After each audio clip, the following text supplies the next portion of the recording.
Hey guys, Taylor here with Vintage Air. We're proud to announce our new 6066 Chevy truck kits. We'll take a look under the hood, show you what's new, and then we'll pop inside and show you all the new features we got. Alright, under the hood we've got our compressor bracket here on our straight six. This truck's got an upgraded alternator. We've also got a brand new hose kit for these stove bolt straight sixes. That's going to run up front to our condenser kit with a nice integrated dryer bracket. Everything's nice and clean, tucked away there. And that all runs through our reduced barrier hose kit. Back to the firewall, where we've got new firewall cover plates and grommets, gaskets, everything for a nice clean install that runs up to the evaporator inside.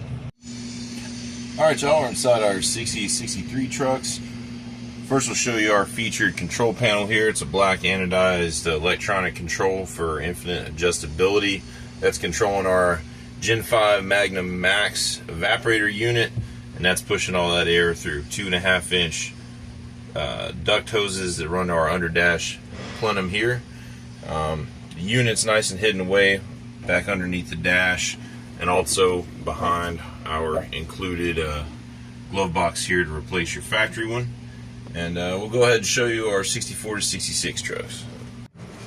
Alright y'all, moving inside our 64 to 66, the standard kit comes with a 3-knob rotary control panel. Our customer decided to upgrade to the black anodized electronic controls. We also offer that in a chrome as well as a cable converter kit. This customer also decided to paint his underdash louvers for a nice clean factory look. And you can see the unit down there nice and hidden away. So thanks for checking out our 60 to 66 Chevy truck kits with our Gen 5 Magnum Max, and make sure to give us a call and order yours today.